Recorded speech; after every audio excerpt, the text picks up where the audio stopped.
ലോക്കിയുടെ season 1 judge മോർബിയസുമായിട്ടുള്ള തർക്കത്തിൽ judge Morbius തള്ളിയിട്ടിട്ട് ടി.വി ഡോർ ഓപ്പൺ ചെയ്ത് അവൾ എവിടെയാണോട്ട് പോവാണ്. എന്റെ പോസിബിൾ തിയറി അക്കോർഡിംഗ് ഇവള് ക്യാങ്ങിന്റെ വേരിയന്റ് അടുത്തോട്ട് പോകാനാണ് കൂടുതൽ ചാൻസ്.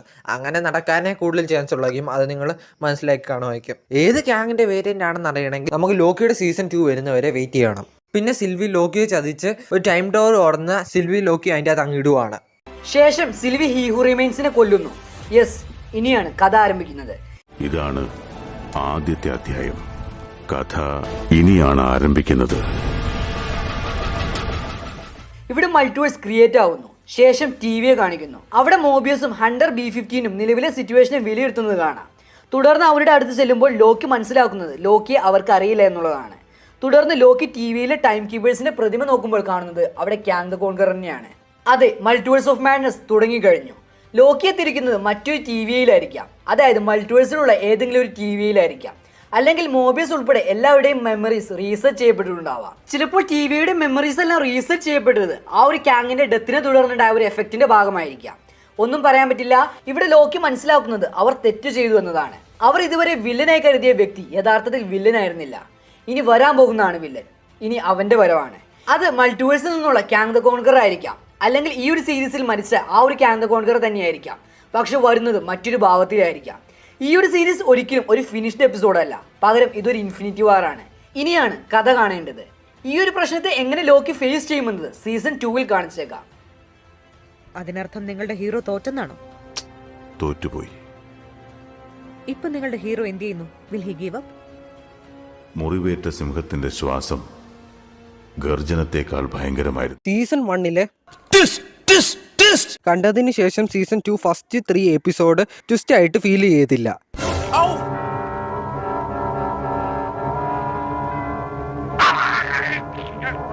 അതിന്റെ ഫസ്റ്റ് പോലെ നെക്സ്റ്റ് എപ്പിസോഡ് കാണാനുള്ള ഒരു ആകാംക്ഷ ക്രിയേറ്റ് ചെയ്തില്ലെങ്കിലും ത്രില്ലിംഗ് ആയിരുന്നു. എപ്പിസോഡ് 4 തൊട്ട് സീസൺ 1 പോലെ ഇത്രയും വേഗം അടുത്ത എപ്പിസോഡ് കണ്ടാൽ മതിയെന്നായി. ബട്ട് എപ്പിസോഡ് 5 വരെ ഉള്ളായിരുന്നത്. 5 വലിയ ട്വിസ്റ്റ് ഒന്നും വെച്ചിട്ട് പോകാത്ത കൊണ്ട് ആറാമത്തേത് പെട്ടെന്ന് കാണാൻ തോന്നിപ്പിച്ചില്ലെങ്കിലും ആറാമത്തെ എപ്പിസോഡ് വന്നപ്പോൾ ആയിരുന്നു. അതുപോലും നമുക്ക് ഇഷ്ടപ്പെടുന്ന രീതിയിലാണ് പ്രസന്റ് ചെയ്തേക്കുന്നത്. ലൈക്ക് മാനാട്. അതിന് ഇങ്ങനത്തെ ഒരു ക്ലൈമാക്സ് ഞാൻ ഒട്ടും എക്സ്പെക്ട് ചെയ്തില്ലായിരുന്നു. അതിൻ്റെ ഈ സീരീസിന് പ്രീഫെക്ട് ട്രിബ്യൂട്ട് എന്ന് വേണം പറയാം. അതുപോലെ നല്ലൊരു ക്ലൈമാക്സ് ആയിരുന്നു. പിന്നെ മസ്റ്റ് വാച്ച് എന്ന് വേണം പറയാം. അതുപോലെ നല്ല സീരീസാണ്.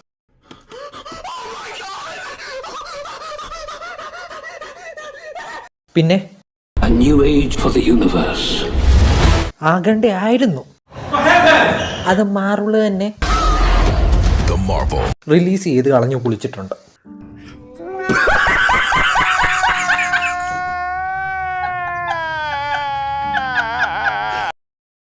ബട്ട് എനിവേ ഓൾവേസ് മാർവലിൻ്റെ വീഡിയോസ് ചെയ്യുമ്പോൾ പോസ്റ്റൊക്കെ ഇങ്ങനെ ഫ്യൂച്ചർ ബിൽഡപ്പ് ചെയ്യുമെന്ന് പറയാറുണ്ട്.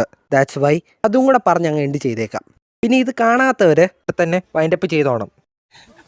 പിന്നെ സ്പോയിൽ ചെയ്തെന്ന് പറഞ്ഞ് എന്നെ തല്ലാൻ വരില്ലേ. അപ്പോൾ ശരി.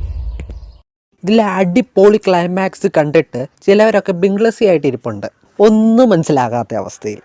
ചിലരൊക്കെ എന്താ ശരിക്കും നടന്നതെന്ന് ഒരു ഐഡിയ ഇല്ല. ഓക്കെ അത് തന്നെ അല്ലെങ്കിലും പറയാൻ പോകുന്നത്. ഇതുപോലത്തെ ബ്രാഞ്ചസ് ഉണ്ടായാൽ ടി.വിയുടെ ഹെൽപ്പോടെ അത് ബ്ലൂം ചെയ്ത് കളയും. ടി.വി അത് ചെയ്തില്ലെങ്കിൽ അവന്റെ ബാക്കപ്പ് ആയിട്ടുള്ള എല്ലാ ബ്രാഞ്ചസിനെ ഓട്ടോമാറ്റിക്കലി ബ്ലൂം ചെയ്ത് കളഞ്ഞോളും. പിന്നെ അവന്റെ ഈ പോളിസി കാരണം ടി.വിയിൽ ഇല്ലാതെയാകും. ബ്രാഞ്ചസ് ബ്ലൂം ചെയ്യുന്നതോടെ സിംഗിൾ ടൈം കൊണ്ട് മില്യൺസ് ഓഫ് പീപ്പിളിനെ ഒറ്റയടിക്ക് കൊല്ലുകയാണ്. ഇത് കാരണം മൾട്ടിവേഴ്സ് പ്രൊട്ടക്ഷൻ ഉണ്ടെങ്കിലും സ്വന്തം ഹെൽത്ത് പോളിസിക്ക് വേണ്ടിയാണെന്നേ ഉള്ളൂ. ബ്രാഞ്ചസ് ഉണ്ടാകുന്ന ടൈം തൊട്ട് ക്യാങ്ങിന്റെ വേരിയൻസ് മീറ്റ് ചെയ്യുകയും നോളജ് ഷെയറിംഗ് സ്റ്റാർട്ട് ചെയ്യും. ഇൻ ദ എൻഡ് മൾട്ടിവേഴ്സ് വാർ സ്റ്റാർട്ടാകും. അത് കാരണം ഹ്യൂ റിമെയിൻസിന്റെ കിങ്ഡത്തിനും ഇഷ്യൂ വരും. അത് ഉണ്ടാക്കാതിരിക്കാൻ വേണ്ടിയാണ് ലൂപ്പ് ഗെയിം കളിക്കുന്നത്. ഇതുകൊണ്ടാണ് ലോക്കി എത്ര കഷ്ടപ്പെട്ടിട്ടും ഫിക്സ് ചെയ്യാൻ പറ്റാഞ്ഞത്. ഇതിൽ നിന്ന് ഇനി രക്ഷപ്പെടണമെങ്കിൽ ഇത് ലോക്കി ബ്രേക്ക് ചെയ്യണം. അത് ബ്രേക്ക് ചെയ്യാനുള്ള ഐഡിയ സിൽവിയായിട്ടുള്ള കോൺവെർസേഷനിലൂടെ കിട്ടി. അതാണ് ലോക്കി ഇംപ്ലാന്റ് ചെയ്തത്. ലൂം ഡിസ്ട്രോയ് ചെയ്തിട്ട് അത് കാരണം ബ്രാഞ്ചസ് ഡൈ ആകും. ഈ ഡൈ ആകുന്ന ബ്രാഞ്ചസ് ലോക്കി മാജിക്ക് യൂസ് ചെയ്ത് റിവൈവ് ചെയ്ത് ലോക്കി ലൂമിന് പകരക്കാരനാകും. Like a world tree. ഈ വേൾഡ് ട്രീയുടെ ഷോർട്ട് വഴി ഇൻഡയറക്റ്റ് ആയിട്ട് പറയാൻ നോക്കുന്നത് ഈ പുതിയ യൂണിവേഴ്സിന്റെ തുടക്കം ലോക്കി വഴിയാണ് ഉണ്ടായെന്ന് ഇൻഡയറക്റ്റ് ആയിട്ട് പറയാൻ നോക്കിയതാണ്. പിന്നെ ഇനിയും ലോക്കി ആയതുകൊണ്ട് ഈഹു കൊടുക്കാത്ത ഫ്രീ വില്ല് അവൻ കൊടുത്തോളും. ദാറ്റ്സ് വൈ ഇനി എത്ര ബ്രാഞ്ചസ് ഉണ്ടായെങ്കിലും ബ്ലൂം ചെയ്യേണ്ട ആവശ്യം വരുന്നില്ല. ഈ ബ്രാഞ്ചസ് ബ്ലൂം ചെയ്യാത്തത് കൊണ്ട് ഇഷ്യൂ വരാൻ പോകുന്നത് ബ്രാഞ്ചസ് ഉണ്ടാകുന്ന ടൈം തൊട്ട് ക്യാങ്ങിന്റെ വേരിയൻസ് മീറ്റ് ചെയ്യുകയും നോളജ് ഷെയറിംഗ് സ്റ്റാർട്ട് ചെയ്യും. In the end multiverse war start ആകും. ഈ വാറിന്റെ തുടക്കമോ അവസാനമോ ആയിരിക്കും ക്യാങ് ഡൈനാസ്റ്റിയിൽ കാണിക്കാൻ പോകുന്നത്. ആ വാർ തടയാനുള്ള പ്രിക്കോഷൻസ് ടിവിയെ ചെയ്യാൻ തുടങ്ങിയിട്ടുണ്ട്. പിന്നെ മോർബിയസ് ഇനി ടിവിയുടെ ഫ്യൂച്ചറിൽ കാണുമോ ഇല്ലയോ എന്ന് no idea. But for now he going with his past. പിന്നെ റവോനയ്ക്ക് ഇഷ്ടമായതുകൊണ്ട്